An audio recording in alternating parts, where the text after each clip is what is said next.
This is Dave Meltzer with Entrepreneurs, the Playbook, and this will be action-packed, high energy. This is one of my favorite CEOs I've ever met, Cindy Eckert. She's the CEO of Sprout Pharmaceuticals and the Pink Ceiling.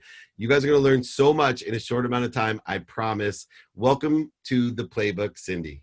Dave, oh my God, I've been looking forward to this. We have the best conversations. I know, and it's so awesome. I've heard we have so many friends in common, and you're one of those people we talked about, like, you got to meet Cindy, and then you finally meet and you're like, oh, of course, they're exactly right, because you and I share the energy, the emotion, but even more importantly, a lot of the same strategies. And one of the things that is like dancing throughout the background sheet that they give me is something I love, and it's a rule breaker.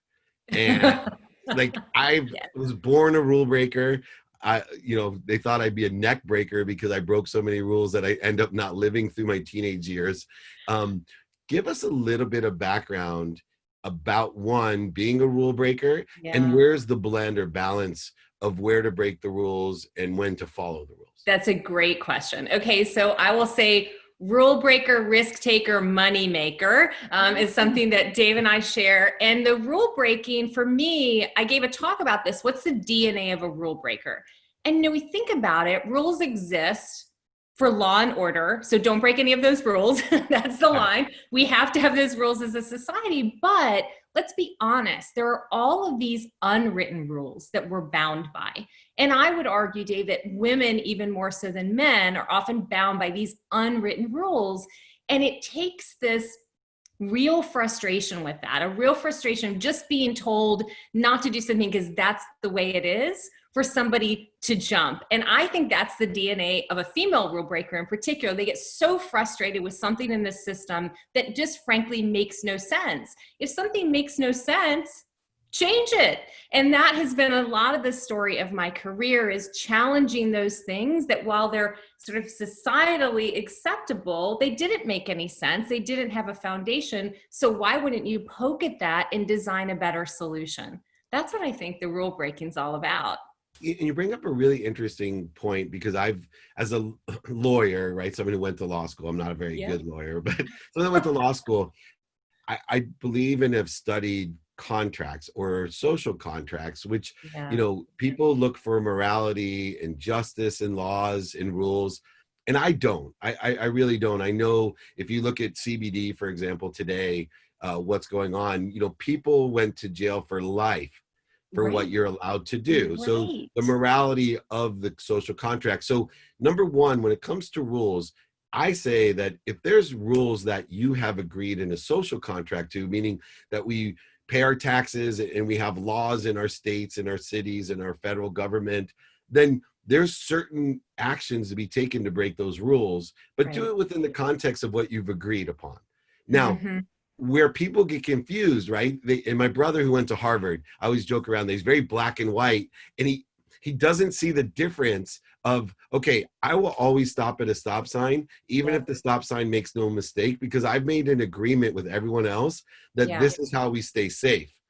But I'm not going to follow the rule that I have to be a doctor or a lawyer or a failure, or I'm not going to follow the rule that, boys should have more opportunities, or white people should have more opportunities, or I'm not going to follow those rules. And within the context of the laws, I will follow to increase the opportunities in the rules. And the second component of what you said rule breaker, risk taker. The risk doesn't have to be a legal risk. Right? The risk to me is being able to illuminate to everyone, I didn't know what I didn't know. And that's truly at the core. Where are some of the places, because you've had huge exits and huge successes, but you take that risk that everyone is going to laugh at you, scoff at you, make fun of you, and say, you don't know what you're doing. That's really the risk.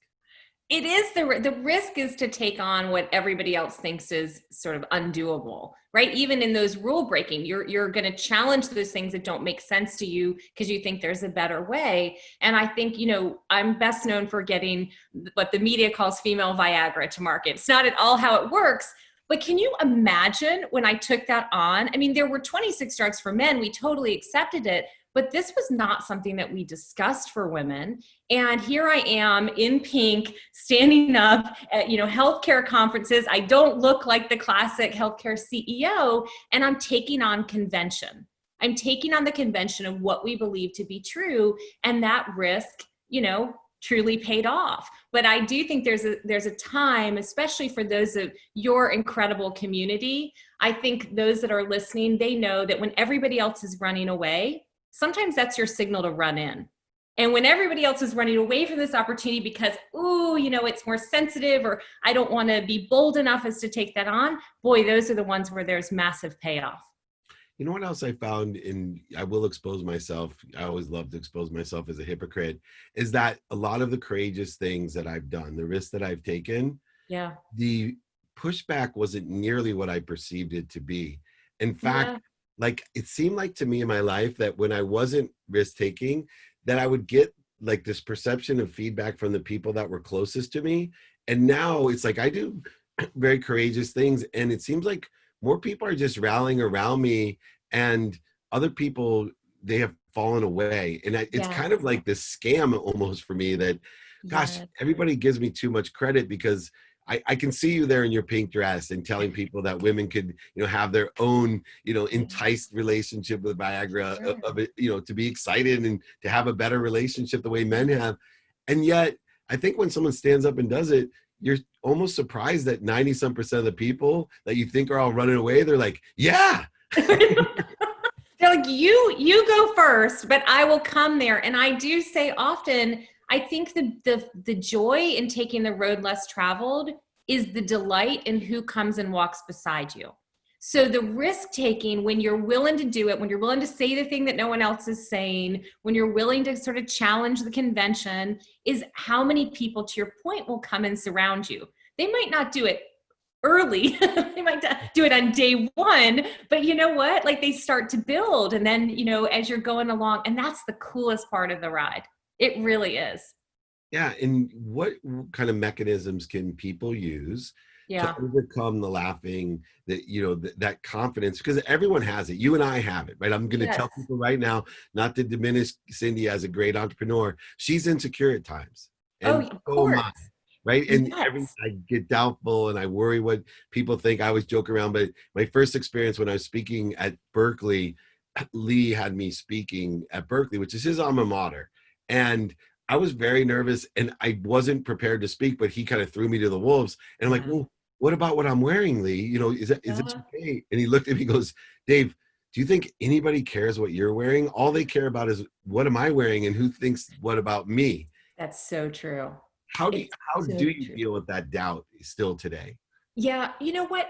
That is such a fallacy, especially when you talk to women. We talk a lot about confidence, like, "Oh, Cindy, but you have so much confidence. Like that's what got you there." Are you kidding?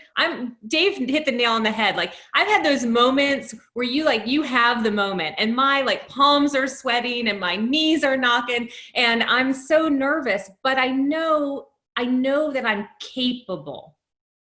So it's competence, not confidence in my mind. And it's actually in the room being really transparent. We get to listen to pitches today. People come into the Pinkubator, and actually there's no more joyful moment than when somebody sort of stops in the middle and they're like, okay, hold on 1 second. You're free. I'm really nervous. I'm really freaking out. And I think the honesty and authenticity of being a human being, of being willing to say that in a circumstance, actually draws people to you. And exactly as you said, it's not really me versus them.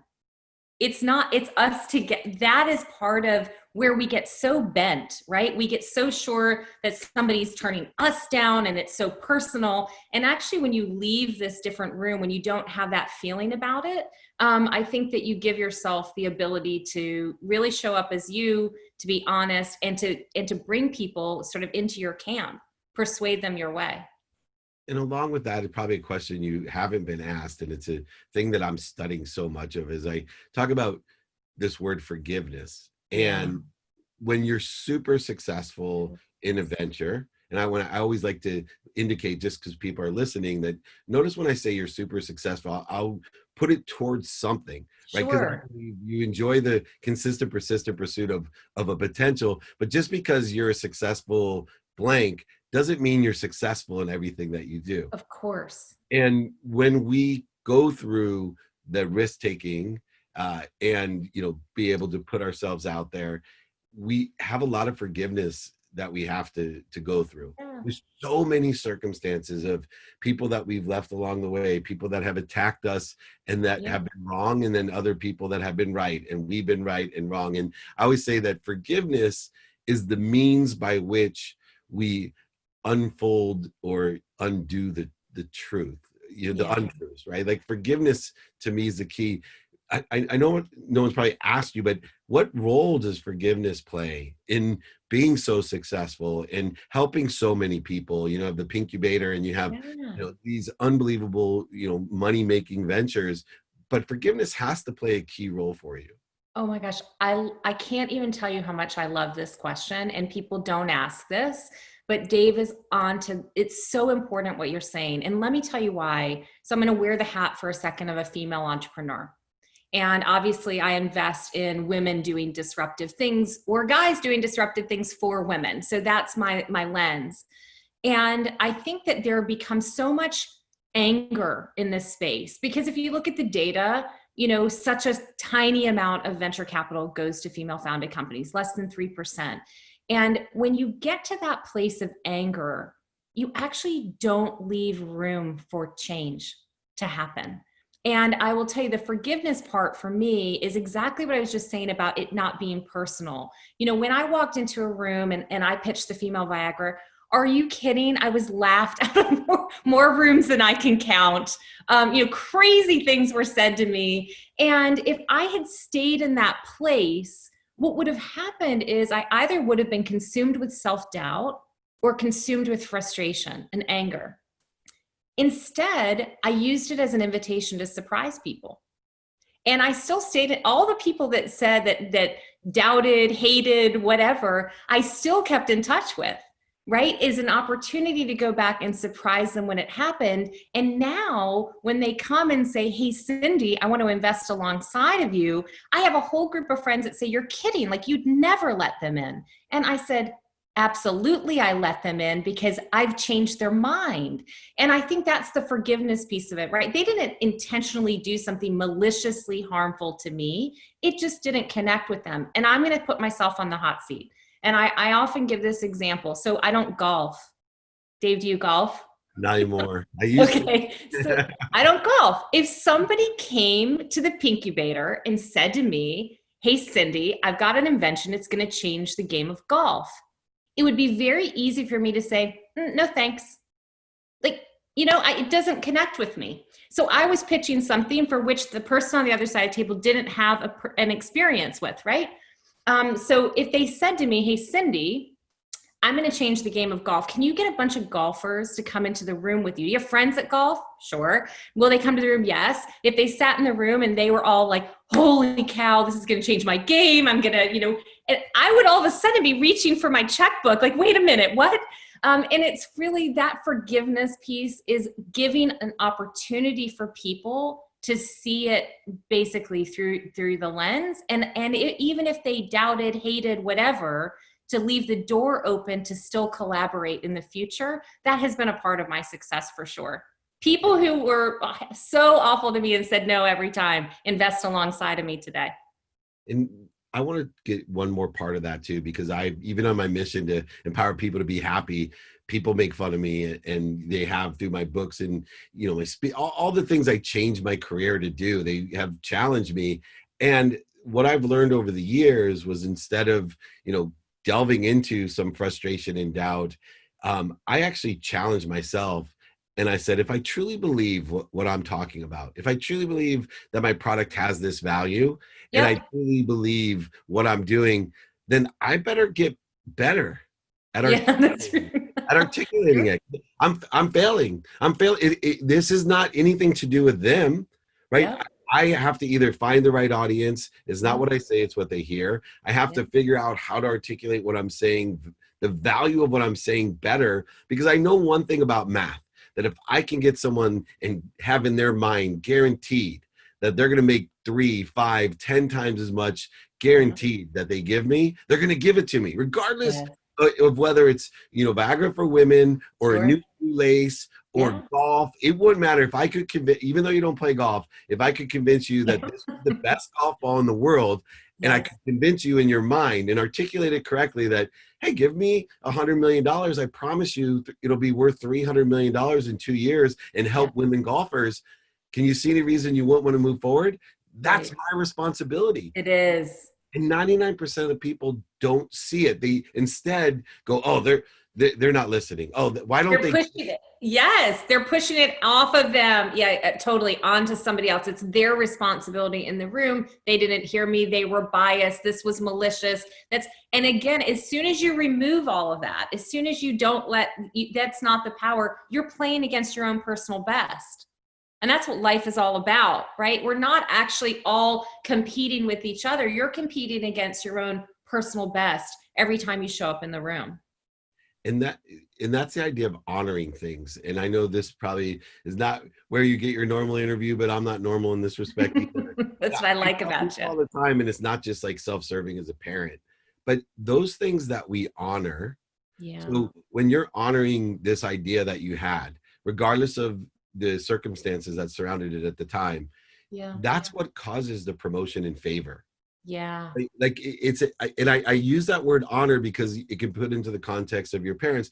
You don't have to listen to your parents. And this is where, like, my dear friend Gary Vee and I, people misinterpret what he's saying when he's like, don't do what your parents want you to do. No. Honor your parents. Sure. Right? It will provide you promotion and favor in your life. And whether honoring them means give them the time to explain to you why they believe that. Just the same way, I'm sure you allowed those people that were resisting what you were saying, you honored them and you allowed them to share why it wouldn't work.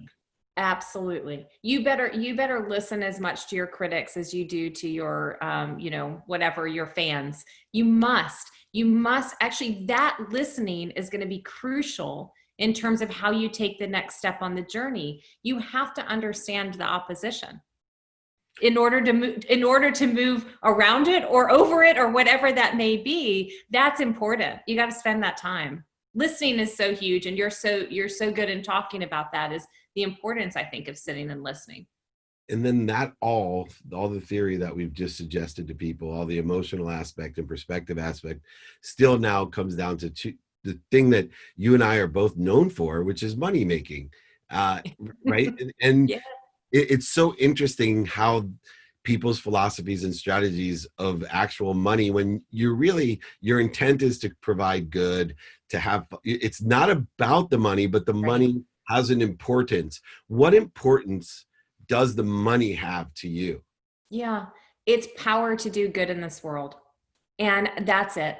I mean, it was never, even for all of my team, and I've been surrounded by incredible people, nobody set out to create the next billion-dollar drug. They set out to change this conversation forever for women. That was the intent, is how do you help the women who are in need? And then the money came, I think, by always being true to that mission. And the money today affords me an opportunity through the Pinkubator to create a multiplier effect.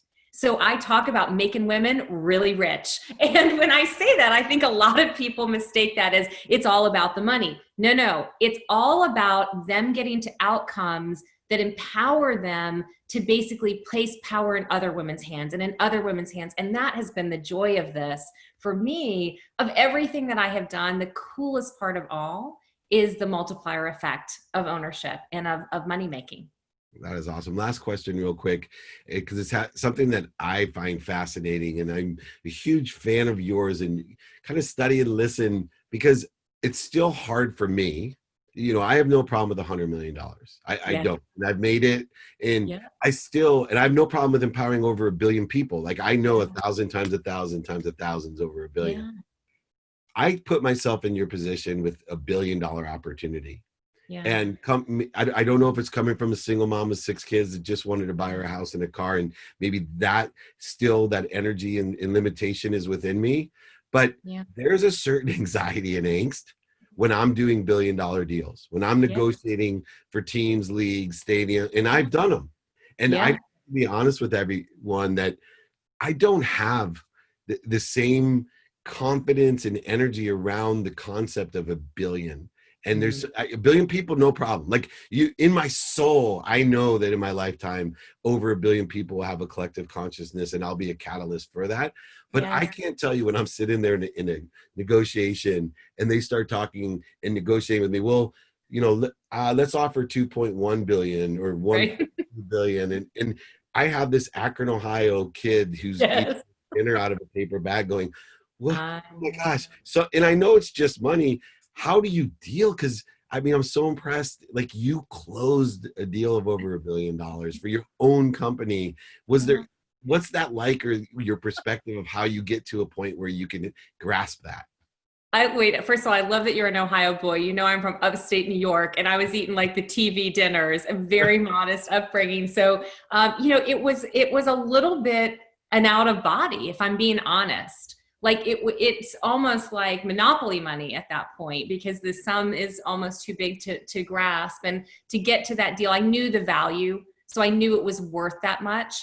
And you will laugh, I actually was offered $900 million for the company. And I said, that doesn't have a B on the end of it. And I hung up the phone, and I think my board was ready to either commit me or fire me. I'm not sure which.